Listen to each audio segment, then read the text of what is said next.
नमस्कार, देवभूमि के दंगल में आप सभी का स्वागत है। मैं हूं आपके साथ ऋषि शुक्ला। शाम के बज चुके हैं 4 और देवभूमि के दंगल में आज बात करेंगे रेगुलर पुलिस की मांग।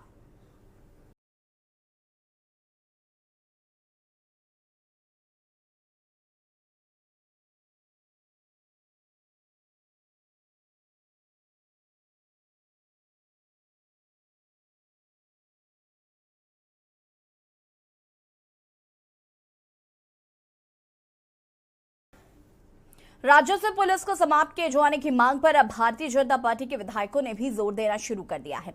लैंसडाउन से भाजपा के विधायक महंत दिलीप रावत साथ ही विधानसभा अध्यक्ष ऋतु खंडूरी भूषण ने कहा कि उनके द्वारा पूर्व में कई बार इस विषय को लेकर सरकार से प्रश्न किए गए थे, लेकिन अब समय आ गया है कि सरकार को इस दिशा में कठोरता के साथ कदम उठाना चाहिए और राजस्व पुलिस व्यवस्था को समाप्त कर रेगुलर पुलिस को कानून व्यवस्था का जिम्मा देना चाहिए।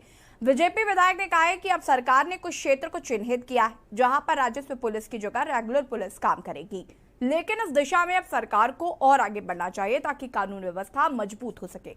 अंकिता हत्याकांड के बाद 1 सदी पुरानी राजस्व पुलिस के अब दिन लदने की तैयारी शुरू हो गई है। सीएम ने ज्यादा अपराध और बाहरी लोगों से अधिक संख्या वाले क्षेत्रों से राजस्व को हटाकर रेगुलर पुलिस को सौंपने के निर्देश दिए हैं। इसके लिए पुलिस विभाग से प्रस्ताव मांगा गया। मुख्यालय 1 सप्ताह के भीतर ड्राफ्ट शासन को सौंप सकता है। आज इसी पर चर्चा करेंगे। राजस्व की जगह रेगुलर पुलिस की मांग, देखिए रिपोर्ट। विधायक ने कहा कि रेगुलर पुलिस बेहतर काम कर सकती है क्योंकि राजस्व पुलिस के पास कानून व्यवस्था के अतिरिक्त राजस्व का भी जिम्मा होता है, जो पर्वतीय क्षेत्रों में बहुत बड़ा कार्य होता है। भाजपा विधायक ने कहा कि राजस्व पुलिस के पास कानून व्यवस्था का तो दिल है, लेकिन उनके पास संसाधन कुछ नहीं है।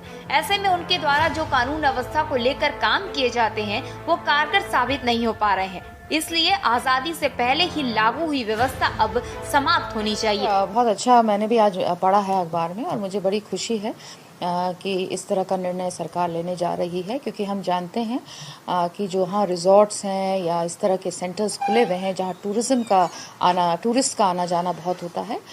मुझे भी लगता है आवश्यकता है कि हमको अब रेवेन्यू पुलिसिंग को वहाँ से हटाकर और रेगुलर पुलिस को वो इलाके देने चाहिए। देखिए, राजस्व पुलिस के पास, पटवारी के पास राजस्व क्षेत्र का खेत से संबंधित समस्याएं भी रहती हैं और साथ साथ उसका अपराध को रोकने की भी जिम्मेदारी रहती है, लेकिन अपराध को रोकने के लिए उनके पास ना साधन है ना उनके पास जानकारी है। तो मैं समझता हूं कि बिना ट्रेनिंग के उनको इतनी बड़ी जिम्मेदारी देना ये उचित नहीं है। तो इसलिए राजस्व क्षेत्र में रेगुलर पुलिस का होना अति आवश्यक है। मुख्यमंत्री पुष्कर सिंह धामी का कहना है कि राज्य में ऐसे क्षेत्र जहां तेजी से औद्योगिक व पर्यटन की गतिविधियां बढ़ी हैं, ऐसे क्षेत्र बहुत जल्द राजस्व पुलिस से लेकर रेगुलर पुलिस में शामिल किए जाएंगे। मुख्यमंत्री पुष्कर सिंह धामी ने सचिवालय में पत्रकारों से बातचीत करते हुए कहा कि राज्य सरकार चाहती है कि ऐसे सभी क्षेत्रों की सुरक्षा व कानून व्यवस्था के लिहाज से राजस्व पुलिस से सिविल पुलिस को क्षेत्र की कानून व्यवस्था देना जरूरी है। लिहाजा इस दिशा में सरकार तेजी से काम कर रही है और बहुत जल्द निर्णय होने जा रहे हैं। जिलों से प्रस्ताव भी मंगवा लिए गए हैं। बहुत सारा जो हमारा विभाग है वो अभी तक राजस्व पुलिस की जिम्मेदारी में आता है, लेकिन नए निर्माण कार्य हो गए हैं, सड़कें बन रही हैं, काफ़ी चेंज हो गया है पहले से। तो उस पर काफ़ी दिनों से हम लोगों का मंथन चल रहा था। की लगभग तैयारियां हो गई हैं और चरणबद्ध तरीके से हम राजस्व पुलिस जहाँ है उसको नियमित पुलिस में करेंगे और उसके लिए हमने सारी तैयारियां कर ली हैं। प्रदेश में तेजी से उठ रही राजस्व पुलिस को रेगुलर करने की मांग को लेकर प्रदेश की सबसे बड़ी विपक्षी पार्टी कांग्रेस भी सरकार के इस मामले का समर्थन कर रही है। कांग्रेस का मानना है कि अगर यह लागू हो जाता है तो प्रदेश के लिए बेहद ही हितकारी होगा। हालांकि इस पर पहले ही उच्च न्यायालय ने आदेश जारी किया था कि रेगुलर पुलिस से सभी काम लेकर परमानेंट पुलिस को काम सौंपे जाए। लगातार पर्वतीय क्षेत्रों में बढ़ रहे क्राइम को देखते हुए सरकार को इस पर जल्दी शासनादेश जारी कर देना चाहिए और सरकार को सभी विपक्षी दलों से भी इस पूरे मामले को लेकर उनकी राय भी लेनी चाहिए। उत्तराखंड सरकार औद्योगिक क्षेत्रों और व्यावसायिक गतिविधि वाले क्षेत्रों में राजस्व पुलिस से कानून व्यवस्था का काम लेकर रेगुलर पुलिस को अगर देना चाहती है तो निश्चित तौर पर यह एक सराहनीय कदम है और पहले ही कोर्ट के निर्देशों की इस मामले में अवहेलना की जा चुकी है। 2018 में कोर्ट ने उत्तराखंड सरकार को निर्देश दिया था कि जो है राजस्व पुलिस से काम लेकर के जो है रेगुलर पुलिस को कानून व्यवस्था का काम उत्तराखंड में सौंपा जाए, लेकिन इस मामले में अब अधिक विलंब न करते हुए सरकार को तुरंत इसमें शासनादेश जारी करना चाहिए और राजस्व पुलिस की जगह व्यावसायिक और औद्योगिक क्षेत्रों वाली जगह पर और अन्य स्थानों पर भी जो है जहां पर संभव हो सके, जहां लगे कि क्राइम रेट ज़्यादा है, क्राइम बढ़ रहा है, तो ऐसे सभी क्षेत्रों को जो है रेगुलर पुलिस के हवाले किए जाने की मांग उत्तराखंड की जनता और विपक्ष लंबे समय से करता रहा है। राज्य के पर्वतीय क्षेत्रों को राजस्व पुलिस से रेगुलर पुलिस किए जाने की मांग को लेकर अब सभी दल सरकार के इस फैसले से सहमत हैं। वहीं इस पूरे मामले पर गृह विभाग की बैठक में सीएम धामी ने मुख्य सचिव को इस संबंध में कार्रवाई के निर्देश भी दिए हैं। मुख्य सचिव ने सभी जिलाधिकारियों व पुलिस अधीक्षकों से उन राजस्व क्षेत्रों के प्रस्ताव मांगे हैं जिन्हें नियमित पुलिस को सौंपा जा सकता है। अब देखने वाली बात यह होगी कि लगातार प्रदेश में पर्यटक गतिविधियां बढ़ने से राज्य में प्रवेश करने वाले यात्रियों को राज्य सरकार किस तरीके के बेहतर सुरक्षा और इंतजाम दे पाएगी, यह बहरहाल आने वाला समय ही बताएगा। देहरादून से राजेश वर्मा की रिपोर्ट। जी हाँ, तो आपको बता दें कि 23 दिसंबर 2011 को टिहरी गढ़वाल के गांव गवाना पट्टी डागर निवासी बचन दास ने राजस्व पुलिस में एफआईआर दर्ज कराई थी, जिसमें कहा था कि ससुरालियों ने उसकी बेटी रामेश्वरी को दहेज के लिए उत्पीड़न कर मार डाला है। 21 दिसंबर 2012 को इस मामले में निचली कोर्ट ने अभियुक्त सुंदरलाल को आजीवन कारावास की सजा सुनाई थी। इस फैसले के खिलाफ हाईकोर्ट नैनीताल में याचिका दायर की गई। 12 जनवरी 2018 को हाईकोर्ट ने भी निचली कोर्ट के लाल को आजीवन कारावास की सजा मुकर्रर की। हालांकि अदालत ने माना था कि इस हत्याकांड की तफ्तीश में राजस्व पुलिस की हीला हवाली हुई थी। इस फैसले को सुनाते वक्त हाईकोर्ट ने एक महत्वपूर्ण आदेश उत्तराखंड सरकार को दिया। कोर्ट ने कहा कि पूरे प्रदेश से राजस्व पुलिस व्यवस्था को समाप्त कर अपराध विवेचना का काम सिविल पुलिस को सौंपा जाए। इस आदेश के पालन के लिए कोर्ट ने 6 माह की समयावधि भी निर्धारित की। इसी क्रम में पुलिस मुख्यालय ने अप्रैल 2018 में शासन को एक प्रस्ताव भेजा था, जिसमें राजस्व क्षेत्र में रेगुलर पुलिस व्यवस्था का खाका तैयार इसकी स्वीकृति मांगी गई थी, लेकिन अब तक सरकार ने इस प्रस्ताव पर कोई निर्णय नहीं लिया। प्रस्ताव क्या था, ये भी आपको बता देते हैं। पुलिस मुख्यालय से भेजे गए प्रस्ताव में कहा गया था कि राजस्व क्षेत्र में लगभग 8500 राजस्व गांव हैं। इनमें से 3000 गांव रेगुलर पुलिस क्षेत्र से सटे हुए हैं, जिनमें नए थाना चौकी खोले जाने की जरूरत नहीं है। सीमावर्ती थानों में इन्हें आसानी से समाहित किया जा सकता है। शेष 5500 गांवों के लिए 17 नए थाने और 70 चौकियां खोली जानी प्रस्तावित की गई थी। अंग्रेज चले गए, लेकिन ये अनोखी व्यवस्था छोड़ गए थे। आपको बता दें कि 1857 के विद्रोह के बाद अंग्रेज उत्तराखंड के सभी क्षेत्रों में सिविल पुलिस व्यवस्था लागू करना चाहते थे। तत्कालीन कमिश्नर रैमजे ने राज्य की जनता को सीधा साधा बताते हुए राजस्व पुलिस व्यवस्था को बनाए रखने की सिफारिश की थी।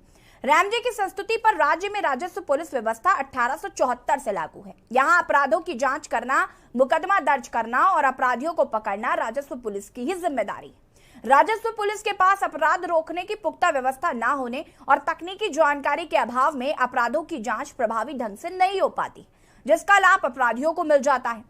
दिलचस्प बात यह है कि उत्तराखंड देश का एकमात्र ऐसा राज्य है जहां के 58% हिस्से की कानून व्यवस्था आज भी राजस्व पुलिस के हवाले है।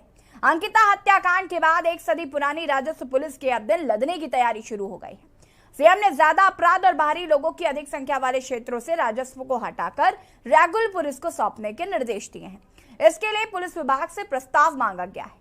मुख्यालय 1 सप्ताह के भीतर ड्राफ्ट शासन को सौंप सकता है। राजस्व पुलिस के पास रेगुलर पुलिस जैसा ना तो अपराध की जांच का अनुभव होता है और ना ही तकनीकी।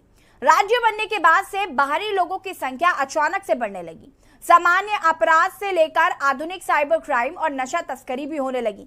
ऐसे में पुलिस मुख्यालय की ओर से इसके लिए प्रस्ताव भेजे गए, इन क्षेत्रों को रेगुलर पुलिस के हवाले कर दिया जाए, मगर सरकार ने कोई कदम नहीं उठाया। 4 साल पहले हाईकोर्ट ने इस व्यवस्था को 6 माह के भीतर खत्म करने के आदेश दिए, मगर सरकार सुप्रीम कोर्ट चली गई। अब अंकिता हत्याकांड के बाद इस व्यवस्था पर फिर से सवाल उठने लगे। राजस्व पुलिस के रवैये से पूरे प्रदेश में हत्याकांड के बाद से बवाल हो गया।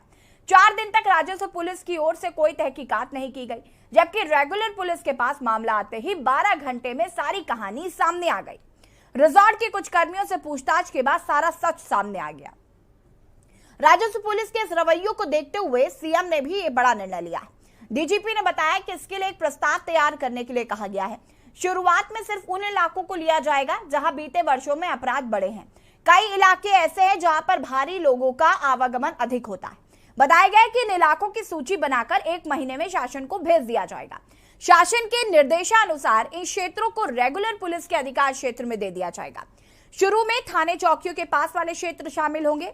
कई ऐसे इलाके भी राजस्व पुलिस के अधिकार में हैं जहां से थोड़ी दूरी पर रेगुलर पुलिस के थाने चौकी हैं। अंकिता जिस जगह से गायब हुई वो भी लक्ष्मण झूला थाने से 10 से 12 किलोमीटर की परिधि में ही है। दून के ट्यूनी चक्राता आदि बहुत से क्षेत्र भी राजस्व पुलिस के अधिकार में आते हैं। ऐसे में शुरुआत में इन्हीं क्षेत्रों से रेगुलर पुलिस के अधिकार क्षेत्र में दिया जाएगा। चर्चा आज हम इसी पर करेंगे। हमारे साथ कुछ मेहमान भी जुड़ चुके हैं, उनसे आपका परिचय करा देते हैं। हमारे साथ कुंवर जपेंद्र सिंह जी भारतीय जनता पार्टी के प्रवक्ता हैं, जुड़ चुके हैं। साथ ही साथ शीशपाल सिंह बिष्ट जी कांग्रेस प्रवक्ता हैं, हमारे साथ जुड़ चुके हैं। पीसी थपलिया जी वरिष्ठ यूकेडी नेता हैं, हमारे साथ जुड़ चुके हैं। दर्शन डोभाल जी आम आदमी पार्टी के प्रवक्ता हमारे साथ जुड़ चुके हैं। मनोज ध्यानी जी हमारे साथ जुड़ेंगे, राजनीतिक विशेषज्ञ हैं, फिलहाल वो मौजूद नहीं है। आप सभी का बहुत बहुत स्वागत है। शुरुआत करूंगी जपेंद्र जी आपसे, क्या कुछ कहना चाहते हैं? राजस्व पुलिस की व्यवस्था को खत्म करने की मांग की जा रही है और अब ये फैसला लिया गया है कि फिलहाल उन क्षेत्रों में रेगुलर पुलिस आएगी जहां पर अपराध ज्यादा हो रहे हैं या फिर जिस तरीके से और तमाम चीजों को ध्यान में रखते हुए ये व्यवस्था लागू की जाएगी।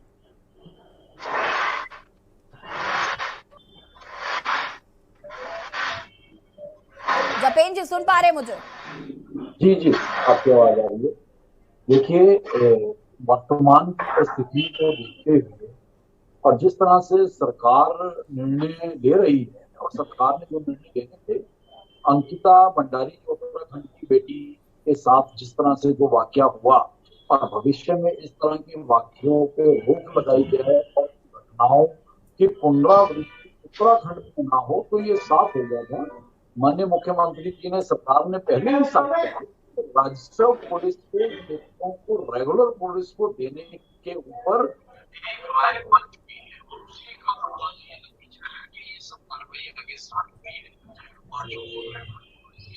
जपेंद्र जी की आवाज हम तक नहीं आ पा रही है।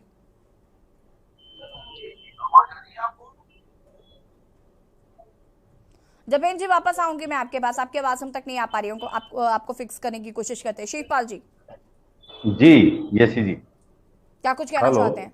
जी हाँ, यशी जी, देखिए इस प्रदेश के अंदर लंबे समय से जो है अपराधों के अन्वेषण के लिए जो है रेगुलर पुलिस की मांग होती रही है। और क्योंकि जहां पर जघन्य प्रकार के और गंभीर प्रवृत्ति के अपराध हो रहे हैं, वहां पर जो है राजस्व पुलिस की हिला हवाली रहती, और दूसरा राजस्व पुलिस की भी ये मजबूरी है कि उनके पास ना तो इस प्रकार का प्रशिक्षण है, ना उनके पास इस प्रकार का संसाधन है, ना राजस्व पुलिस पटवारी के पास इस प्रकार की कोई मैन पावर है जो कि इन मामलों में त्वरित कार्रवाई हो सके। अब जो है कि रेगुलर पुलिस प्रशिक्षित है, उसके पास साधन है, संसाधन है, मैन पावर है, सब कुछ, तो वहां पर जो अपराधों का अन्वेषण त्वरित गति से हो सकता है। लेकिन ये पर्वतीय प्रदेश है और यहाँ पर जैसा कि अभी विजुअल में भी आप बता रहे थे कि यहाँ 1874 का जो ये राजस्व पुलिस का कानून है ये यहाँ पर लागू है। लेकिन अब वर्तमान अपराधों की वर्तमान समय में परिस्थितियां बदली हैं और यहाँ पर जो बाहरी लोगों का बड़ी मात्रा में वो व्यावसायिक गतिविधि में भी शामिल हैं। तमाम अन्य प्रकार से आवागमन बढ़ा है, तो ऐसे में अपराधों में भी जो है तीव्र गति आई है। तो यहाँ पर जो है उनके अन्वेषण के लिए है त्वरित कार्रवाई की जो है प्रदेश की जनता लगातार मांग करती रही है। अब बिटिया अंकिता भंडारी के मामले में आपने देखा जिस प्रकार हीला हवाली राजस्व पुलिस के द्वारा यहाँ पर की गई, अगर उसमें मेरे ख्याल में 18 तारीख को त्वरित कार्रवाई होती तो हो सकता था कि जो है उस बिटिया की जान को बचाया जा सकता है, आज वो हमारे बीच में होती।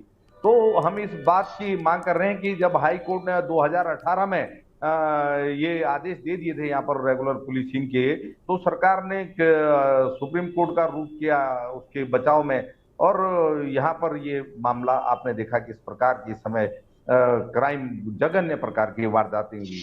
तो मांग की जा रही है कि यहाँ पर राजस्व पुलिस को जो है उन क्षेत्रों से हटाया जाए जहां पर ये है अपराध और क्राइम रेट बहुत ज्यादा बढ़ रहा है। तो उसका स्वागत ही निश्चित तौर पर सभी लोग करेंगे अगर रेगुलर पुलिस को ये कार्य सौंपा जाता है और रेगुलर पुलिस की व्यवस्था की जाती है। लेकिन मैं पिछली बार भी यसी जी जब आपने इस मामले में डिबेट की थी तब भी मैंने कहा था कि यहाँ तमाम आपने राजनीतिक दलों से और तमाम जो सामाजिक संगठन हैं, एक्टिविस्ट हैं, उनसे भी एक बार सरकार को इसमें सलाह करनी चाहिए कि कहाँ रेगुलर पुलिस को कौन कौन से क्षेत्र सौंपने चाहिए। लेकिन बहुत अच्छा है, आज अखबार में मैंने जैसे पढ़ा कि औद्योगिक क्षेत्रों से और जहां पर व्यवसाय की गतिविधियां हैं, बाहरी लोगों का आवागमन है, उन क्षेत्रों को जो है सरकार जल्दी ही जो है रेगुलर पुलिस को सौंपने जा रही है। तो ये स्वागत योग्य है, लेकिन ये इतना विलंब सरकार की ओर से हुआ।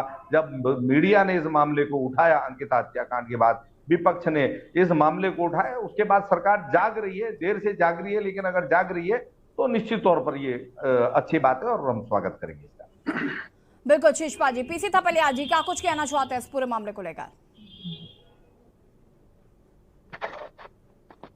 सिस्टम देखा जाए तो हमारा सिस्टम फेल है। मैं बार बार ये कहता हूं। आज हम कह रहे हैं कि साहब जैसे कोई भी मांग हो रही है तो एसआईटी की बजाय में हम सीबीआई को मांगते हैं, लेकिन कभी हम जब सीबीआई करती है तो हम सीबीआई पे अविश्वास जताते हैं।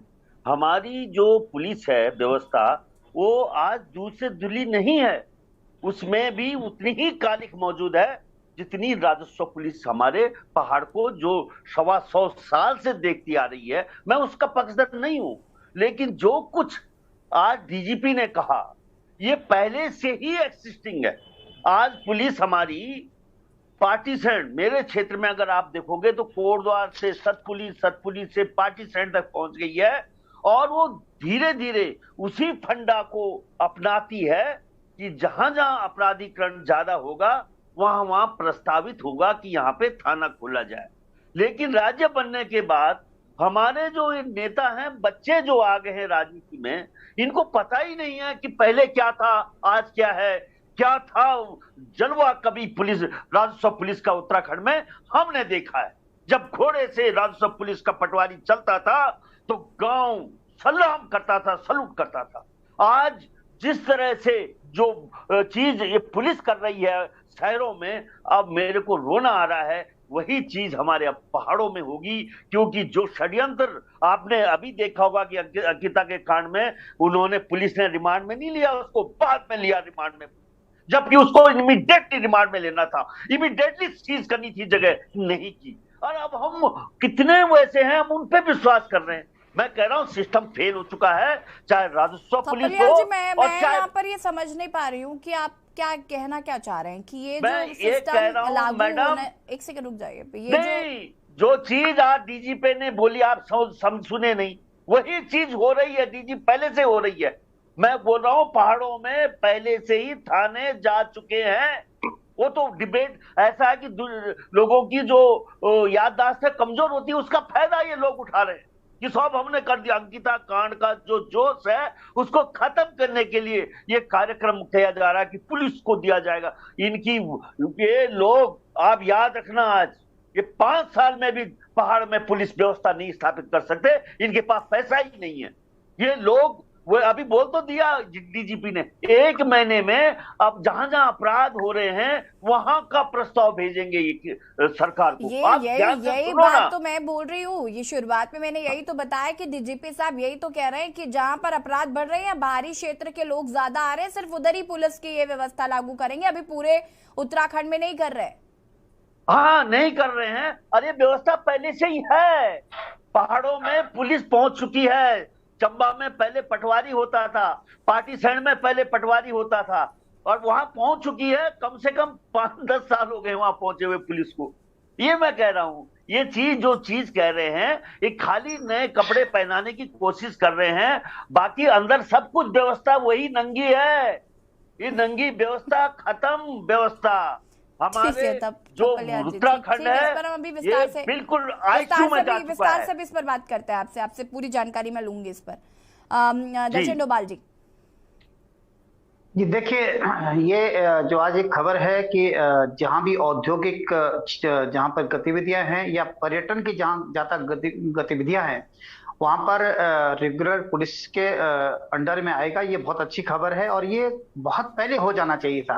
दरअसल सरकार का एक निकम्मापन है कि जब 4 साल पहले कोर्ट ने ही आदेश दे दिए थे, उन्होंने चेता दिया था कि अब रेगुलर पुलिस की जरूरत है। उत्तराखंड में नोटिस किया है कि कोई भी आदेश हो उसको चुनौती पहले दे दी जाती है, भले ही बाद में उसको लागू किया जाए, क्योंकि इनकी इच्छा शक्ति नहीं है, सरकार की इच्छा शक्ति कभी रही नहीं है। ये तो हर चीज में कोर्ट को इन्वॉल्व होना पड़ रहा है, हर चीज कोर्ट को बतानी पड़ रही है। उसके बावजूद भी ये जैसे अभी बिष्टी बता रहे थे कि ये लोग जो है उसके लिए पिटीशन उन्होंने डाली है सुप्रीम कोर्ट में कि नहीं, ये रेगुलर पुलिस के उसमें नहीं आना चाहिए। तो ये दुर्भाग्य है उत्तराखंड का, यानी ये क्राइम बढ़ाना चाहते हैं। ये ऐसी सरकार है जो क्राइम बढ़ाना चाहती है, क्राइम को बढ़ावा देना चाहती है। मैं आपको बता दूं कि जहां तक पुलिस का सवाल है, जो राजस्व पुलिस है, जैसे कि अभी और लोगों ने भी अपनी प्रतिक्रिया दी, राजस्व पुलिस के पास से बतेरे जमीन से जुड़े बहुत सारे काम हैं और इनमें इनकी प्रैक्टिस भी नहीं है, क्राइम में उनकी कोई प्रैक्टिस नहीं है, उनके पास ना संसाधन है, उनकी कोई ट्रेनिंग है और ना उसके लिए सक्षम है। और सबसे बड़ी चीज जो आड़े आती है वो ये आती है कि वो वहां के स्थानीय लोग होते हैं। आज तक जितने पटवारी हमारे यहाँ हैं अभी भी बहुत सारे जगहों पर, अब तो नए नए आ गए, नहीं तो स्थानीय ही वहां के जो निवासी वो पटवारी होते थे गांव के आसपास के, जहां उनकी रिश्तेदारियां होती है। इसलिए भी कोई भी जो क्राइम होता था वो प्रभाव नहीं पड़ता था उस तरह से। और मैं आपको एक चीज और सबसे बड़ी बात बताना चाहता हूँ, मैं चक्राता क्षेत्र से आता हूँ। चक्राता सबसे दूरस्थ इलाका और एक आदिवासी इलाका है, जहां पर राम भरोसे सारी व्यवस्था रही है, आज भी है और पहले से रही है। उस जगह पर भी आज से 46 साल पहले की मैं बात बता रहा हूँ, मुझे वाकया याद आ रहा है। मैं बहुत छोटा था उस टाइम पे और मुझे पूरी तरह से याद है कि जो भी कोई मामला बड़ा होता था, क्राइम जब बड़ा होता था, तो पटवारी के बस की बात नहीं थी, तहसीलदार के बस की बात नहीं थी और वहां पर रेगुलर पुलिस आती थी। मेरे गाँव में आज से 46 साल पहले चक्रोता जैसे दूरस्थ आदिवासी इलाके में रेगुलर पुलिस आया करती थी चक्रोता से, तब जाकर के मामले सुलझते थे। और जो पटवारी और तहसीलदार, नायब तहसीलदार होते थे, ये गांव में क्या होता है, हमारे जैसे एक माघ का महीना होता है, माघ के महीने में ज्यादातर इनकी टोली आती थी बकरा खाने के लिए, नाचते थे गांव में, बिल्कुल नाचते थे और मटन खाते थे और मजे करते थे। तो इनके बस का तो क्राइम पहले से नहीं था, क्राइम तो इनके पास होने नहीं चाहिए था। लेकिन आज जब खुद कोर्ट के आदेश है 4 साल पहले 2018 में दे दिए गए थे, उसके बावजूद भी इसको जो है इसमें उल्टा जो है उनको जो है उसके लिए कोर्ट में जा रहे हैं, सुप्रीम कोर्ट जा रहे हैं कि भाई नहीं होना चाहिए। जबकि आज मैं बताऊं, क्राइम पहाड़ों में जैसे कहा गया कि सिर्फ रेगुलर पुलिस वहां जाएगी जहां पर औद्योगिक और पर्यटन की गतिविधियां हैं। मैं आपको बता दूं कि जितने भी सीमांत क्षेत्र है, चक्राता की मैं बात करूंगा कि आखिरी जो त्यूणी का क्षेत्र है, अभी त्यूणी में थोड़ी सी रोकथाम हुई है जब से वहां पे एक चौकी वहां पर खोली गई है 4-5 साल पहले से, और अभी भी वहां पर नशे का कारोबार सबसे ज्यादा है। चाहे हिमाचल का बॉर्डर है, वहां पर नशे का बेतहाशा कारोबार है और रोज कोई ना कोई वहां पकड़ा जाता है, या त्यूणी में या फिर विकासनगर और आसपास के क्षेत्रों में वहां के जो लोग आते हैं। तो अभी तो पहाड़ों में ऐसा कोई कोना नहीं बचा है जहां पर क्राइम की जद में जो नहीं आता है। और सबसे बड़ा क्राइम ये नशा है। नशे का कारोबार इतना बढ़ गया है कि बाहरी लोग ये आइसक्रीम बेचने के बहाने, दूसरी कोई प्लास्टिक के सामान खरीदने के बहाने उसको गांव-गांव में आकर के वो नशा बेच रहे हैं। लेकिन उनको कोई रोकने वाला नहीं है, कोई टोकने वाला नहीं है। इसलिए जैसे थपलियाल जी ने भी कहा कि वास्तव में एक उनकी बड़ी अच्छी बात लगी कि ये जो पुलिस है, रेगुलर पुलिस है, वो भी दूध की धुली नहीं है। वो जब चौकियां हमारी हैं वहां पर ये क्या कर रहे हैं, कैसे नशा वापस रहा है, ठीक है, वापस आऊंगा मैं आपके। नशा वापस नहीं, मैं अपनी बात पूरी कर दूं। वहां पर इनके ऊपर भी एक मॉनिटरिंग कोई कमेटी होनी चाहिए जो इनके ऊपर भी जो जांच करे कि वास्तव में काम ठीक हो रहा है या ये जांच पड़ताल ठीक हो रही है। नशा कैसे पहुंच रहा है पहाड़ों में, नशा कहां से पहुंच रहा है, क्योंकि इसमें कोई पूछताछ नहीं हो रही है, किसी की पूछताछ नहीं हो रही है। ठीक है, इन तमाम सवालों के जवाब में जपेन जी से लूंगी। भारतीय जनता पार्टी के प्रवक्ता जपेन जी भी लगातार हमारे साथ बने हुए, उनसे भी मैं जानूंगी। आप सभी हमारे साथ बने रहिए, चूंकि ब्रेक का भी कमांड लगातार मिल रहा है। और जिस तरीके से हम बात कर रहे हैं, मांग की जा रही है रेगुलर पुलिस की, लेकिन कहीं ना कहीं उस पर भी सवाल उठाए जा रहे हैं। रुकें छोटे से ब्रेक के लिए, जल्द हाजिर होते हैं। आप देख रहे हैं के न्यूज, खबरों का सारथी। गौवंश में फैल रहे लंपी स्किन रोग से निपटने के लिए उत्तराखंड सरकार कर रही है प्रयास। पशुपालकों को मिल रहा है इस बीमारी से लड़ने में सरकार का साथ। प्रदेश के कई जनपदों में लंपी स्किन रोग के मामले सामने आते ही उत्तराखंड सरकार जरूरी कदम उठा रही है। गौवंश पर लंपी स्किन रोग का न पड़े प्रभाव, इसीलिए पशुपालक जरूर करें ये उपाय। पशुओं के बाड़े में मच्छर, काटने वाली मक्खी, जूं आदि रोग वाहकों का नियंत्रण करें। पशु आवास और उसके आसपास स्वच्छता पर विशेष ध्यान दें। रोगग्रस्त होने पर पशु को घर से अलग स्थान पर रखें और किसी भी स्थिति में खुला न छोड़ें। रोग से संक्रमित पशुओं की देखभाल करते समय सभी आवश्यक जैव सुरक्षा उपायों जैसे साबुन एवं सैनिटाइजर का भी नियमित उपयोग करें। रोगी पशु में रोग प्रतिरोधक क्षमता बढ़ाने के लिए संतुलित आहार, हरा चारा, दलिया, गुड़, बांटा आदि खिलाएं। लंपी स्किन रोग होने पर नजदीकी राजकीय पशु चिकित्सक की सलाह से ही उपचार कराएं। लंपी स्किन रोग से बचाव के लिए उत्तराखंड सरकार लगातार निगरानी रख रही है। राज्य के 13 जिलों में लंपी स्किन रोग से निपटने के लिए अभियान चलाया जा रहा है, जिसके अंतर्गत 350 से अधिक रैपिड रिस्पांस टीमें तैनात हैं। लंपी स्किन रोग की रोकथाम हेतु वैक्सीनेशन कार्य का प्रभावी रूप से क्रियान्वयन। अब तक करीब 3.25 लाख से अधिक गौवंश को किया वैक्सीनेट। पशुपालकों की समस्याओं के त्वरित समाधान हेतु 24 घंटे हेल्पलाइन नंबर 1800-120-8862 जारी। पशुपालकों तक हर संभव मदद पहुंचाने के लिए प्रतिबद्ध है उत्तराखंड सरकार। देखें कौन नया खिलाड़ी आया है, समझा देते हैं, प्यार से समझाएंगे। ये तो अपनी जुबान है। जुबान एक हो तो दिल भी एक होने चाहिए। विमल, बोलो जुबान केसरी। मस्त मस्त मस्त मस्त मस्त है, बड़ी मस्त है, टेस्ट में भी लज्जत है। बावर्ची की सोया बड़ी बड़ी मस्त है। बावर्ची न्यूट्री सोया बड़ी, इसमें है हाई प्रोटीन जो खाने को बनाए एक हेल्थी डाइट, और टेस्ट में बड़ी मस्त है। आप देख रहे हैं के न्यूज, खबरों का सारथी। ब्रेक के बाद एक बार फिर से आप सभी का स्वागत है देवभूमि के दंगल में। आज हम बात कर रहे हैं रेगुलर पुलिस की मांग। आपको बता दें कि हाईकोर्ट ने कहा कि पूरे प्रदेश में राजस्व पुलिस व्यवस्था को समाप्त कर अपराध विवेचना का काम सिविल पुलिस को सौंपा जाए। इस आदेश के पालन के लिए कोर्ट ने 6 माह की समयावधि भी निर्धारित की थी और इसी क्रम में पुलिस मुख्यालय ने अप्रैल 2018 में शासन को एक प्रस्ताव भेजा था, जिसमें राजस्व क्षेत्र में रेगुलर पुलिस व्यवस्था का खाका तैयार किया गया था और उसकी स्वीकृति मांगी गई थी। लेकिन अब तक सरकार ने इस प्रस्ताव पर कोई निर्णय नहीं लिया है।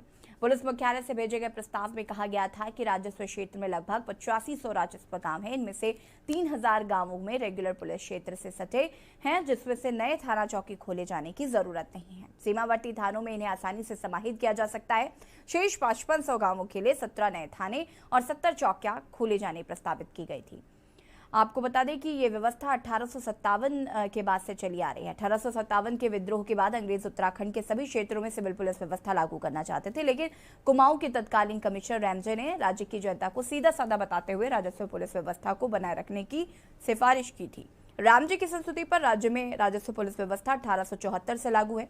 यहाँ अपराधों की जांच करना, मुकदमा दर्ज कराना और अपराधियों को पकड़ना राजस्व पुलिस की ही जिम्मेदारी है। राजस्व पुलिस के पास अपराध रोकने की पुख्ता व्यवस्था न होने और तकनीकी जानकारी के अभाव में अपराधों की जांच प्रभावी ढंग से नहीं हो पाती, जिसका लाभ अपराधियों को मिल जाता है। चर्चा आज हम इसी पर कर रहे हैं कि अब उत्तराखंड में रेगुलर पुलिस को लेकर मांग उठने लगी है। कुंवर जपेन जी का मैं रुख करना चाहूंगी। जपेन जी, तमाम तरीके की बातें आप देख रहे हैं कि यहाँ पर विपक्षी दल भी कह रहे हैं, और आपसे मैं जानना चाहूंगी कि इस व्यवस्था को लेकर क्या कुछ कहना चाहते हैं। और मनोज ध्यानी जी भी हमारे साथ जुड़ चुके, राजनीतिक विशेषज्ञ, आपका भी बहुत बहुत स्वागत है मनोज जी। जपेन जी, हमने बहुत ध्यान से सभी वक्ताओं की बात को सुना और जो उन्होंने मंशाएं जाहिर की, उन मंशाओं की डेप्थ को भी समझने का हम सब लोगों ने प्रयास किया।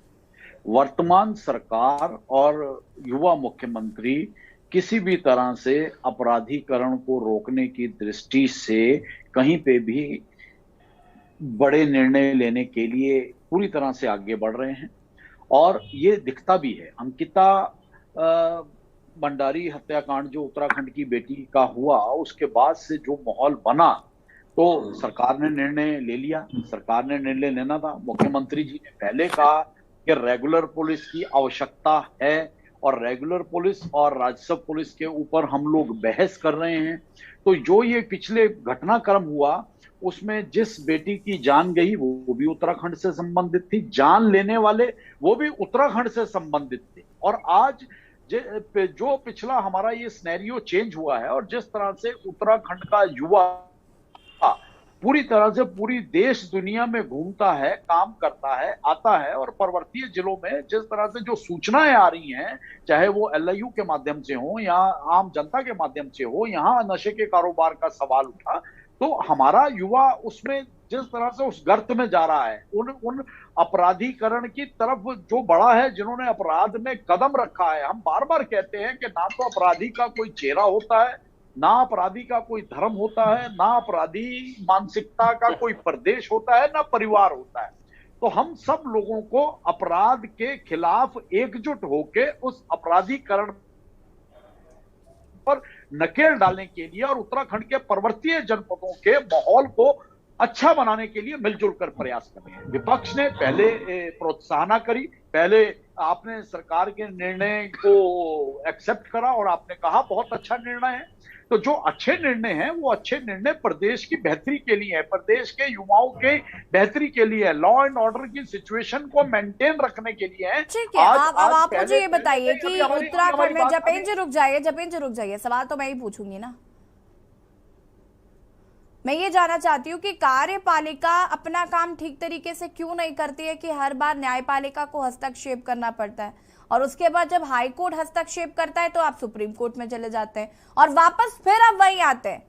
काम आप वही करते हैं जो हाई कोर्ट कहता है या करने जरूरी होते हैं, तो फिर सुप्रीम कोर्ट में चैलेंज करने का क्या मतलब बनता है? पहले ये व्यवस्था लागू कर देते जो आप कर रहे हैं। वर्तमान सरकार सुप्रीम कोर्ट नहीं गई, हमने वर्तमान की बात कर रहे हैं। हम जो बीत गया उसकी बात नहीं कर रहे हैं। वर्तमान सरकार, वर्तमान मुख्यमंत्री प्रदेश के मुद्दों को लेकर संजीदा है। 2018 में किसकी सरकार थी? जपेन जी, मुझे नहीं पता 2018 में किसकी सरकार थी। मैं आपसे जानना चाहती हूँ 2018 में किसकी सरकार थी? हम वर्तमान सरकार और वर्तमान मुख्यमंत्री के निर्णयों की बात कर रहे हैं। सरकार तो भारतीय जनता पार्टी की थी ना, मुख्यमंत्री भले ही बदल गए हो। परिस्थितियां महत्वपूर्ण होती हैं। देखिए, डेमोक्रेसी के अंदर बहुत सी चीजों के ऊपर ध्यान देना पड़ता है। आज जो परिस्थितियां बनी हैं, उन परिस्थितियों के अनुरूप प्रदेश की बेहतरी, लॉ एंड ऑर्डर की सिचुएशन को बेहतर बनाने के लिए पर्वतीय जनपदों में आज टूरिस्ट की आमद बढ़ी है, बाहरी लोग वहां आ रहे हैं, रोका किसी को नहीं जा सकता। लेकिन अपनी न्याय व्यवस्था को मजबूत करने के लिए, लॉ एंड ऑर्डर को दुरुस्त रखने के लिए, और पर्वतीय जनपदों में पर्वतीय जो हमारे पर्वतीय बहन भाई हैं, उनकी सुरक्षा को लेकर, उन और नशे के कारोबार को बाधित करने के लिए, रोक लगाने के लिए जो भी उपाय सरकार कर सकती है, बहुत बेहतरी के साथ कर रही है। और हमें सरकार के इस निर्णय के ऊपर फक्र है कि राजस्व क्षेत्रों को भी अब रेगुलर पुलिस को दिया जाना है। तो जो मांग पहले से उठ रही थी, तो निश्चित रूप से वर्तमान सरकार ने उस मांग को पूरा करने की और अपने कदम बढ़ा दिए। ठीक है, मनोज ध्यानी जी हमारे साथ जुड़ चुके हैं। मनोज जी, बहुत बहुत स्वागत है आपका के न्यूज में। और मैं आपसे ये पूरा प्रकरण समझना चाहूंगी विस्तार से कि जिस तरीके से 160 साल पुरानी व्यवस्था को बदलने की बात आज कही जा रही है। हालांकि पीसी तपलिया जी कह रहे हैं कि ऐसी व्यवस्था लागू थी, लेकिन फिर इस बार कह दिया गया है कि जो क्षेत्र हैं जहां पर ज्यादा अपराध हो रहा है, सिर्फ वहीं पर ये रेगुलर पुलिस काम करेगी। अभी भी पूरे उत्तराखंड में ये लागू नहीं किया जा रहा है। जी, देखिए राजस्व जो व्यवस्था है और उसको वसूल करने की व्यवस्था का अगर रिकॉर्ड्स देखेंगे आप, तो ये शेरशाह सूरी और अकबर के जमाने में इस तरीके की व्यवस्थाएं भारत में निर्मित हुई थी। उत्तराखंड में गढ़वाल कुमाऊं कमिश्नर थे श्री G.W. ट्रेल, और 1837 में उन्होंने पटवारी सर्कल निर्मित किया था और फिर बाद में उसको पूरा एक्सपैंड करके पूरे उत्तराखंड में उसे लागू कर दिया था। और प्रत्येक पटवारी सर्कल में जो पटवारी है बहुत इम्पोर्टेंट रोल अदा करता रहा है, और पटवारी एक उसकी निरीक्षक की भूमिका कोर्टों में जो अपराध है उसमें जांच में निरीक्षक की भूमिका में रहता रहा है। बाद में 2011 में उत्तराखंड राज्य बनने के बाद उत्तराखंड की सरकार ने बाकायदा पटवारी को राजस्व उपनिरीक्षक और जो कानून गो है उनको राजस्व निरीक्षक का दर्जा भी प्रदान किया। अब ये जो व्यवस्था है, ये व्यवस्था जो चलती रही है, इस व्यवस्था के जो कुमाऊं रूल्स हैं उनके माध्यम से जो 1922 में बने, 1 जनवरी 1922 को, और बाद में 1 अप्रैल 1922 को लागू हुए, उसके द्वारा काफी फैलाया गया और पूरे उत्तराखंड में लागू रहा है। अब देखिए हर चीज प्रत्येक जो प्रवक्ता है यहाँ पर ये बात रख रहे हैं, बड़ी एक जो बड़ी बात आ रही है वो ये है कि स्थितियां क्या रहती हैं। तो 1821 की रिपोर्ट, अगर कुमाऊं कमिश्नर की जो रिपोर्ट्स हैं उस समय मात्र 9 अपराधी हुआ करते थे। फिर 1933 में जाके ये संख्या 133 अपराधियों की। आज की जो व्यवस्था है उसमें अपराध की संख्या बहुत ज्यादा है, और ये तय है कि पटवारी व्यवस्था इतने अपराधों को कंट्रोल नहीं कर सकती, इसका एक्सपेंशन बहुत आवश्यक है। और यही कारण है कि हाई कोर्ट ने ये बात बड़े दमदार तरीके से रखी कि सरकार को राजस्व पुलिस की व्यवस्था की जगह पुलिस की व्यवस्था सिविल पुलिस की व्यवस्था को निर्मित करना चाहिए। सरकार इसमें देरी इसलिए हो रही है, जो इसका मूल समस्या क्या है और क्यों अड़चन है, इसको समझने की आवश्यकता है। एक तरफ ब्यूरोक्रेसी और एक तरफ पुलिस, यानी IAS और IPS, इन दो महकमों का टकराव भी बहुत बड़ा इम्पोर्टेंट फैक्टर है, जिसके कारण ये व्यवस्था लागू नहीं हो पा रही है। IAS चाहता है कि उनके हाथ में कंट्रोल सिस्टम रखे और पुलिस को माइनस रखा जाए, और पुलिस चाहती है कि हमारा भी कुछ इफेक्टिवनेस आए। लेकिन बड़े ही जो पटियाल जी जो बोल रहे थे, बहुत इम्पोर्टेंट बात कर रहे थे। वो इम्पोर्टेंट ये है, क्या पुलिस के आने से अपराध में कमी आएगी? अगर ये अंकिता भंडारी हत्याकांड के बाद ये चर्चा में बहुत आया पटवारी के रोल के बाद, लेकिन जहां पटवारी का रोल गड़बड़ा है वहां पर पुलिस का रोल भी लगातार गड़बड़। और केदार भंडारी के केस में देख लीजिए, जो लापता है, उसमें भी ये बार बार पुलिस की बात आ रही है कि पुलिस की भी अपनी व्यवस्था में पूरी खामियां हैं। लेकिन उसके बावजूद, इन सब के बावजूद, पुलिस के ऊपर एक अकाउंटेबिलिटी फैक्टर ज्यादा है, और उसको उन पे जनता की पैनी नजर भी रहती है, मीडिया की नजर भी रहती है, और अगर सही ढंग से चीजें पकड़ी जाए तो इनको दंडित करवाना भी आसान रहता है। हमने रणवीर हत्याकांड में देखा है कि कितने पुलिस वाले सुप्रीम कोर्ट तक भी गए, लेकिन जेलों के अंदर गए। लेकिन आप पटवारी व्यवस्था, तहसीलदार व्यवस्था, कानून गो व्यवस्था, इसके तहत देखेंगे कि इनकी अकाउंटेबिलिटी फैक्टर एकदम जीरो है। आप इनको इन पर बहुत बड़ी कार्रवाई नहीं कर सकते, और एक तरीके से इनको बहुत बड़ा संरक्षण प्रदान रहता है। और ये कारण है कि पुलिस के अगर हाथ में होती है तो उससे व्यवस्था सुदृढ़ तो बनेगी ही बनेगी, लेकिन साथ साथ में रोजगार के बहुत सारे अवसर खुलने वाले हैं। ये एक प्लस फैक्टर जो होने वाला है।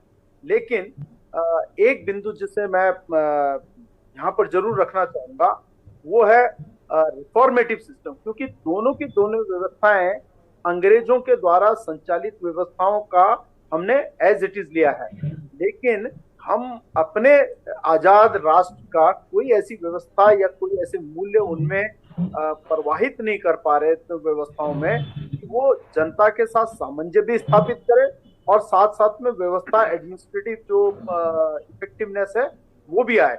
अल्टीमेटली डेमोक्रेसी में, जैसे कि अभी भाजपा प्रवक्ता भी कह रहे थे कि डेमोक्रेसी का उन्होंने नाम लिया, तो लोकतंत्र में प्रत्येक व्यक्ति, आम व्यक्ति को कैसे सहूलियत मिल सकती है, वो कैसे निडर होके इस व्यवस्था में रहे, कैसे इस व्यवस्था का तमाम योजनाओं का लाभांश उस तक पहुंचे, पूरी लोकतंत्र की व्यवस्था उस पर केंद्रित है। ध्यानी जी, वापस आऊंगी मैं आपके पास, क्योंकि हमारे पास वक्त की भी कमी है, मुझे सबकी प्रतिक्रियाएं भी लेनी है। जबिन जी अपनी बात को पूरा करिए, इसके बाद थपलियाल जी आपके पास आऊंगे मैं। जी, हमें यहाँ मनोज ध्यानी जी का एक पॉइंट बहुत अच्छा लगा कि निश्चित तौर पर इस पर्वतीय राज्य में हम अपनी पुलिसिंग को एक ट्रेडिशनल टच देते हुए पहाड़ की जो हमारी एक जीवंत परंपराएं हैं उनसे जोड़ते हुए वो एक निश्चित तौर पर पहलू रहेगा। उसका संज्ञान दिलाने के लिए आपका बहुत बहुत धन्यवाद। और निश्चित तौर पर सरकार और विभाग ये प्रयास जरूर करेगा कि हम जो पर्वतीय जनपदों में जो पुलिसिंग है, जो रेगुलर पुलिस को क्षेत्र दिए जाने हैं, तो वहां कुछ ट्रेडिशनल टच दिया जाए और उनकी एक विशेष रूप से उन्हें अपनी परंपराओं से जोड़ते हुए और अपने ट्रेडिशन से जोड़ते हुए सेवा का मौका दिया जाए। तो ये जिससे हमें लगता है कि उनकी कार्यप्रणाली में भी सुधार आएगा और जनता के प्रति जुड़ाव भी आएगा और प्रदेश के प्रति भी उनका जुड़ाव मजबूत। हेलो पीसी थपलियाल जी, अनम्यूट करें खुद को। जो अगर हम इस व्यवस्था के बारे में सोच रहे हैं तो हमें निश्चित रूप से आज देखना चाहिए था कि जो पुलिस का रोल केवल मेरी राजधानी देहरादून में है, उस पे हमें आकलन करना चाहिए कि क्या रोल है। आज पुलिस को आंदोलन करना पड़ रहा है अपने पे के लिए। आज पुलिस के थाने देखो देहरादून में, राजधानी में फोन नहीं है, गाड़ी में पेट्रोल डालने के लिए इनको पैसा नहीं मिल रहा है। इनको जो आज नशे का कारोबार देहरादून में चल रहा है वो पूरे उत्तराखंड में उतरा नहीं है। आज देहरादून क्राइम सिटी बन चुकी है, ये हमें नहीं भूलना चाहिए। हमें नहीं भूलना चाहिए कि आज पुलिस का इतना ज्यादा अविश्वास लोगों में हो गया है कि जितने हमारे महत्वपूर्ण संस्थान है देहरादून में, उनकी अपनी सिक्योरिटी गार्ड है। जी, उनकी अपनी सिक्योरिटी गार्ड है देहरादून में। चाहे बड़े बड़े संस्थान हैं, लेकिन उनको पुलिस पे विश्वास नहीं है। बड़े बड़े लोग आज व्यक्तिगत गार्ड रख रहे हैं क्योंकि पुलिस पे विश्वास हट चुका है। मेरे देश में पुलिस व्यवस्था आज प्रश्न चिन्ह लग चुका है। वो व्यवस्था फेल, सभी व्यवस्थाएं फेल हो रही हैं। राजस्व व्यवस्था फेल है, पुलिसिंग व्यवस्था फेल है, और जितने आप कहीं भी किसी भी एमडीडीए में जाइए वो फेल है, पीडब्ल्यू देखिए वो फेल है। आज एक्सीडेंट क्या हो रहे हैं जी, आज जिसका जवाब मैं जपेन जी से लेती हूँ जरा। जपेन जी जवाब दीजिए। शिशपाल जी इसके बाद आपके पास आऊंगा। हमें लगता है कि अगर हम थपलियाल जी के नजरिए से उत्तराखंड को देखने लग जाएं तो यहाँ सब कुछ फेल ही फेल है। तो इतनी नेगेटिविटी भी नहीं होनी चाहिए। बिल्कुल, कहाँ पॉजिटिविटी है? आप हमें बोलने देंगे? नहीं, आप नेगेटिव बोल रहे हैं तो मैं बोलने कैसे दूं? मैं तो आपको नेगेटिव समझ रहा हूँ कि आपको मालूम ही नहीं है कि देहरादून में क्या हो रहा है। आप 2 मिनट हमें बोलने देंगे? गलत क्या कह रहे हैं इसमें? पुलिस के परिवार वाले किस तरीके से प्रदर्शन कर रहे थे ये तो आप जानते ही है ना। जपेन जी इसमें प्रदर्शन तो हो रहा था, उसके बाद फिर पुलिस कर्मियों को ही धमकी मिलने लग गई कि अगर आपके परिवार वाले ऐसा करेंगे तो आपके ऊपर कार्रवाई की जाएगी। पुलिस को लाभ मिल रहे हैं ना निरंतर। राज्य सरकार जो जितना बढ़ चढ़ के लाभ जिस सभी कर्मचारियों को प्रत्येक विभाग में जो राज्य सरकार दे सकती है, राज्य सरकार सरकार देने का प्रयास कर रही है और उससे भी आगे बढ़कर देने की तरफ कदम बढ़ा रही है। जिन बड़े लोगों की बात करी थपलियाल जी ने, प्रत्येक व्यक्ति को पुलिस सुरक्षा गार्ड नहीं दी जा सकती। पुलिस आम जनमानस की सहायता के लिए, आम जनमानस के सुकून के लिए है, प्रदेश के सुकून के लिए। ठीक है, जो लोग अफोर्ड कर सकते हैं, ये शो ऑफ भी होता है, शो ऑफ के लिए पुलिस थोड़ी ना है। तो हमें ये भी देखना चाहिए, अगर आज की सरकार सभी चुनौतियों को धीरे धीरे करके समझ भी रही है और उनसे निपटने का भी प्रयास कर रही है, तो हमेशा नेगेटिविटीज के साथ हमें प्रदेश की नेगेटिविटी तो आप में है, जो अंधे होकर नहीं देख रहे हैं कि व्यवस्था। थपलियाल जी, जपेन जी रुक जाइए, शीशपाल जी अपनी बात को पूरा कर सकते हैं, इसके बाद डोभाल जी आपके पास आऊंगे मैं। शीशपाल जी रुक जाइए, जपेन जी और पीसी थपलियाल जी रुक जाइए, प्लीज प्लीज प्लीज, अखाड़ा नहीं बनाना हमें यहाँ। उपयोगी होने चाहिए। अरे जी येसी जी देखिए, मैं सभी प्रवक्ताओं को बड़े गौर से सुना और मैं थपलियाल जी की आशंकाओं से भी भली भांति वाकिफ हूं कि वो क्यों इस प्रकार की बात कर रहे हैं। येसी जी, आप देख रहे हैं कि लगातार जिस प्रकार से पुलिस के ऊपर प्रश्न चिन्ह खड़े हो रहे हैं, जिस प्रकार अंकिता भट्टाचार्य हत्याकांड में सबूतों को मिटाने का प्रयास किया, दोषियों को बचाने का काम हो रहा है, जिस प्रकार से प्रयास हो रहा है कि वीआईपी का नाम किस प्रकार से छुपाया जाए और दो अपराधियों को कम से कम सजा कैसे हो, तो यहाँ पर पुलिस की कार्यप्रणाली बहुत ज्यादा संदेह पैदा कर रही है। और केदार भंडारी प्रकार से पुलिस की भूमिका नजर आ रही है कि उसके साथ इतना टॉर्चर किया गया और कि पुलिस के द्वारा उस बच्चे का जो है मर्डर किया गया। अभी तक पुलिस ने जिस प्रकार से उसको दबाने का प्रयास किया, मीडिया की जागरूकता के कारण, विपक्ष की जागरूकता के कारण अब वो मामला धीरे धीरे प्रकाश में आ रहा है और न्याय के लिए उसके परिजनों को हाई कोर्ट की तरफ जाना पड़ रहा है, न्याय की पालिका की शरण में जाना पड़ रहा है।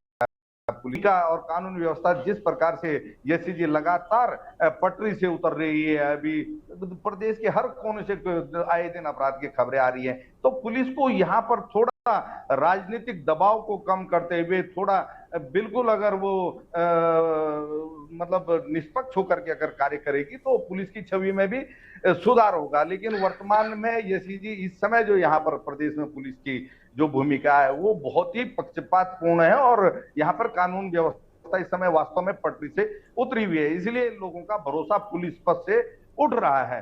और वो जो ये अभी जपेंद्र जी तो कुछ देर पहले कह रहे थे कि अपराधी का कोई जाति नहीं होती है, धर्म नहीं होता है, अलाना फलाना जो बातें कर रही थी, ये लोग डिबेट में तो इस प्रकार की बात करते हैं क्योंकि जहां पर अपराधी भारतीय जनता पार्टी के लोग होंगे वहां पर इनको अपराधियों की न जाति दिखती है, न धर्म दिखता है, न उनकी अन्य चीजें दिखती हैं। लेकिन जहां पर अपराधी अगर भारतीय जनता पार्टी के अलावा होंगे, दूसरे अन्य संगठनों के लोग या अन्य होंगे, तो वहां पर इनको इनकी जाति भी दिखती है, वहां पर अपराधी का धर्म भी दिखता है, वहां पर सब प्रकार। तो ये पुलिस की भूमिका है, आप समझ रहे होंगे मैं क्या कहना चाह रहा हूँ येसी जी। तो इस छवि से पुलिस को भी बाहर निकलना पड़ेगा और अगर वो निष्पक्ष होकर के, अगर मैंने इसीलिए अपनी डिबेट की शुरुआत में कहा था कि इस व्यवस्था शीशपाल जी, कभी कभी आपको सुनती हूँ तो ऐसा लगता है कि कांग्रेस कभी उत्तराखंड में सत्ता पे रही ही नहीं है, हमेशा से भारतीय जनता पार्टी रही है और भारतीय जनता पार्टी ने पूरा बेड़ा गर्क करके रखा है उत्तराखंड का। येसी जी जो इस समय प्रदेश के अंदर जो इस समय प्रदेश की हालत आजकल में नहीं हुई है शीशपाल जी, मैं वही तो यही बात मैं फोकस करना चाहती हूँ कि प्रदेश की जो आज हालत है वो आज या कल में नहीं हुई है। 22 साल लग गए इस अवस्था में आने में, 22 साल लगे उत्तराखंड को। येसी जी आप काउंटर करने का प्रयास न करें भारतीय जनता पार्टी को। आप देखिए 2017 से लगातार शीशपाल जी मैं भारतीय जनता पार्टी के फेवर में नहीं हूँ। सुन लीजिए शीशपाल जी, रुकिए शीशपाल जी सुन लीजिए, पहले मेरी बात सुन लीजिए, मैं क्या कह रही हूँ पहले वो सुन लीजिए। मैं भारतीय जनता पार्टी के फेवर में नहीं हूँ, पहली बात। दूसरी बात यह कि जब बात प्रदेश की होगी, जब बात सरकारों की होगी तो कांग्रेस भी उतनी ही लपेटे में आएगी जितनी की भारतीय जनता पार्टी। आप देखिए ना येसी जी, पूरे प्रदेश क्या देखूं मैं शीशपाल जी, आप बताइए। भारतीय जनता पार्टी ठीक है, निकम्मी है, नाकारा है, कल यहाँ पर कहा जा रहा था। आप मुझे आज बता दीजिए कि आपने क्या किया, आपकी सरकार ने कौन सा तीर उखाड़ दिया यहाँ पर? नहीं, आप बताइए हमारी सरकार के दौर में किस अपराध पर कार्रवाई नहीं हुई, कौन सा प्रकरण दबाया गया? निष्पक्ष कार्रवाई नहीं हुई। यसी जी, जिस समय 160 साल पुराने सिस्टम पर आज बदलाव की मांग उठ रही है, ये क्या उस समय जब आपकी सरकार थी तब आपने इस बदलाव के बारे में नहीं सोचा? जपेन जी रुक जाइए प्लीज। देखिए, आप बताइए, उस समय प्रदेश के अंदर इस प्रकार के जो है अपराधों की बात ये बहुत ठीक बात आपने कही कि उस समय कोई अपराध था ही नहीं, सारे अपराध भारतीय जनता पार्टी की सरकार में आ गए। ठीक है, डोभाल जी रुक जाइए, शीशपा जी रुकिए, डोभाल जी से जाकर के वर्तमान की जो परिस्थितियां हैं, वर्तमान के अपराधों पर पर्दा नहीं डाल सकते। ठीक है, मान लिया मैं मान लेती हूँ कि भारतीय जनता पार्टी की सरकार में ज्यादा अपराध हो रहा है, ठीक बात है। डोभाल जी देखिए, आपने एक हमारे जो डीजीपी साहब हैं उत्तराखंड के, अशोक कुमार जी, आपका जिक्र सुना होगा। उन्होंने एक किताब लिखी थी, वर्दी में भी इंसान। एक तरफ तो लिखते हैं वर्दी में भी खाकी में भी इंसान। मतलब मुझे लगता था जब वो किताब उनकी आई थी कि मुझे लगता है इनके मन में जो है पुलिस के प्रति बहुत दर्द है और बहुत संवेदना, बहुत पीड़ा है। लेकिन वही इंसान सरकार के इशारे पर पुलिस पर ही अत्याचार करने में सबसे माहिर है और सबसे ज्यादा अत्याचार उस इंसान ने किए हैं। पुलिस के ऊपर, कांस्टेबल के ऊपर, सिपाहियों के ऊपर। आपने अभी देखा होगा उनके परिवार सड़कों पर उतरे। और मैं तो सैल्यूट करता हूं उत्तराखंड पुलिस के उन जवानों को, कांस्टेबल, सिपाही जितने थे, जिन्होंने मर्यादा रखी और अपनी ड्यूटी का पालन किया और मर्यादा में रहते हुए खुद नहीं उन्होंने जो है विरोध करा। अपने परिवारों को जो है उनको लगा कि चलो कुछ सहानुभूति आएगी इससे, वर्दी में खाकी में भी इंसान लिखने वाले इंसान के अंदर थोड़ा उसका दिल पसीज जाएगा, लेकिन उस इंसान का दिल नहीं पसीजा और उनके परिवारों के ऊपर अत्याचार किया। उनको धक्का धुक्का मार करके उनको वहां पर खदेड़ा गया और उनका हक मारा गया। और सिर्फ हक क्यों मारा गया? सरकार के साथ, क्योंकि उनको कहीं ना कहीं उनको लालच है कि कहीं ना कहीं मुझे रिटायरमेंट के बाद भी कोई पद मिल जाएगा, 2-3 साल और मैं पद में बना रहूंगा, या कोई और बड़ा इनाम मिलेगा, या उनको कोई नेतागिरी करनी होगी रिटायरमेंट के बाद। तो इस तरह से अगर पुलिस का मनोबल, पुलिस का मुखिया ही तोड़ रहा है सरकार के इशारे पर, तो पुलिस कैसे काम करेगी? कैसे हौसला उनका अफजाई होगा? कैसे अपराध रुकेंगे? एग्री करती हूँ डोभाल जी। जपेन जी जवाब दीजिए, बहुत कम शब्दों में जवाब दीजिए, इसके बाद मनोज ध्यानी जी मैं आपके पास आऊंगी अंतिम प्रतिक्रिया के लिए।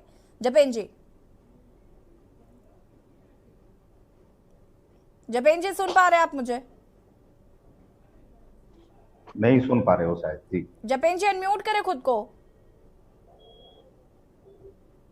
जपेन जी तक हमारी आवाज नहीं पहुंच पा रही है, उन्हें फिक्स करने की कोशिश हम करते हैं। तब तक मनोज ध्यानी जी मैं आपसे जानना चाहूंगी, क्या कुछ कहना चाहते हैं? जो डोभाल जी बात कह रहे हैं वो भी कहीं ना कहीं बहुत बार सवाल उठ चुका है कि आखिर जब डीजीपी ही इस तरीके की बातें करते हैं, अभी जब प्रदर्शन हो रहा था उस दौरान भी जो प्रतिक्रियाएं उनकी तरफ से आई, कहीं ना कहीं उससे लगा कि जब उनके जो ऊपर बैठे हुए अधिकारी इस तरीके की बातें करेंगे तो फिर हम और लोगों से क्या उम्मीद करें?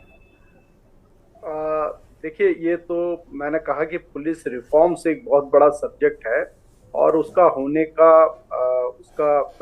वो रिफॉर्म्स होने ही चाहिए। अकेले उत्तराखंड के नहीं, पूरे राष्ट्र के लिए होने चाहिए। और डीजीपी एक व्यक्ति हैं, तो मैं उनके मनोज जी आपको यहाँ पर मैं रोकना चाहूंगी। और इसी बीच उत्तराखंड से बड़ी खबर आपको बता देते हैं। उत्तराखंड में महसूस किए गए भूकंप के झटके, उत्तराखंड से बड़ी खबर आपको हम बता रहे हैं। उत्तराखंड में भूकंप के झटके महसूस किए गए हैं। 3.9 रेक्टर स्केल की तीव्रता मापी गई है। भूकंप के झटकों से कोई हताहत नहीं, ये बड़ी खबर आपको उत्तराखंड से बता रहे हैं। उत्तराखंड से इस वक्त की बड़ी खबर, उत्तराखंड में महसूस किए गए भूकंप के झटके। भूकंप के झटके से हिला उत्तराखंड। आपको बता दें कि फिलहाल किसी के हताहत होने की कोई खबर नहीं। 3.9 रेक्टर स्केल की तीव्रता मापी गई है। भूकंप के झटके से फिलहाल कोई हताहत नहीं, ये राहत भरी खबर है। उत्तराखंड से बड़ी खबर आपको हम बता रहे हैं। भूकंप के झटके से हिला उत्तराखंड। 3.9 रेक्टर स्केल पर मापी गई तीव्रता।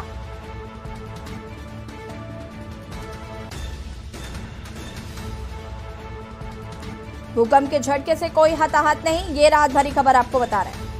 उत्तराखंड से बड़ी खबर, उत्तराखंड में महसूस किए गए भूकंप के झटके।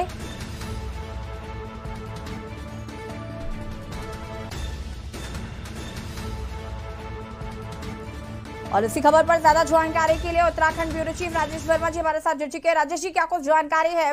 उत्तराखंड में भूकंप के झटके महसूस किए गए? बिल्कुल यशवी, देखिए मैं बता दूं कि आज ये दोपहर की घटना है और जो पिथौरागढ़ के जो सीमावर्ती क्षेत्र है मुंशियारी, जहां पर भूकंप के झटके जो है वो महसूस किए गए हैं, जिसकी तीव्रता जो है वो बताई जा रही है कि 3.9 जो है इसकी तीव्रता थी। और ये जो है भूकंप के झटके जो है बागेश्वर के पास जो है ये बताए जा रहे हैं, पिथौरागढ़ सीमावर्ती जो क्षेत्र है। और इसके साथ साथ जो है भूकंप के झटकों से जो है दहशत का माहौल जो है वो साफ तौर से जो है वो वहाँ के लोगों में जो है स्थानीय लोगों में देखा गया है। हालांकि इसमें कोई हताहत होने की या किसी तरीके का जान माल का नुकसान तो नहीं हुआ, लेकिन इस तरीके के झटके जो है भूकंप के वो लगातार इस तरीके के झटके जो है वो उत्तराखंड के पर्वतीय क्षेत्रों में जो है वो देखने को मिलते हैं। और यही वजह है कि आज दोपहर जो है 3.9 तीव्रता का जो भूकंप स्केल है जो मापा गया है, उसी की तीव्रता से जो है ये पिथौरागढ़ जिले में जो है भूकंप के झटके महसूस होते हैं। जी राजेश जी, बहुत शुक्रिया आपका तमाम जानकारी के लिए। और 3.9 वेक्टर स्केल की तीव्रता मापी गई है, भूकंप के झटके महसूस किए गए।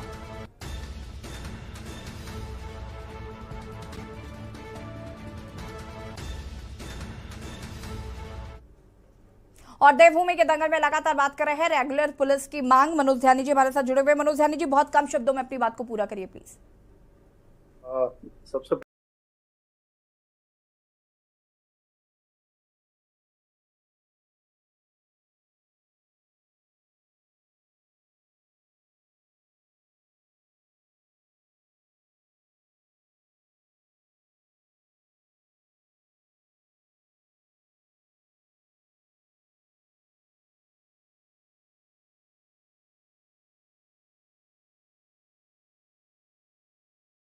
नहीं है, तो मुझे लगता है कि मतलब विद रिफॉर्म्स, पुलिस रिफॉर्म्स के साथ साथ उनको साथ में लेते हुए ये व्यवस्था लागू होनी चाहिए।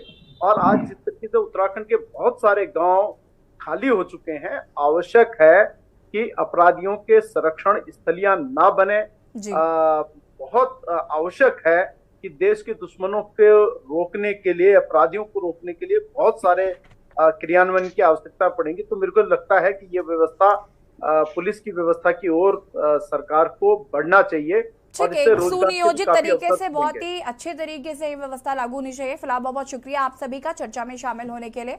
और देवभूमि के दंगल में आज हम बात कर रहे थे रेगुलर पुलिस की मांग, जहां पर डीजीपी अशोक कुमार ने इस बात को कहा है कि जहां जहां पर अपराध ज्यादा हुए हैं वहां पर रेगुलर पुलिस की सेवा जो है वो लागू की जाएगी। हालांकि सभी की मांग है कि पूरे उत्तराखंड में रेगुलर पुलिस की सेवा को लागू कर देना चाहिए। देवभूमि के दंगल में फिलहाल इतना ही। देखते रहिए के न्यूज़ एरिया। नमस्कार। इस कार्यक्रम के प्रायोजक करता है गोल्डी हिंग, कण कण में जान, राजश्री इलायची, टशन का जशन।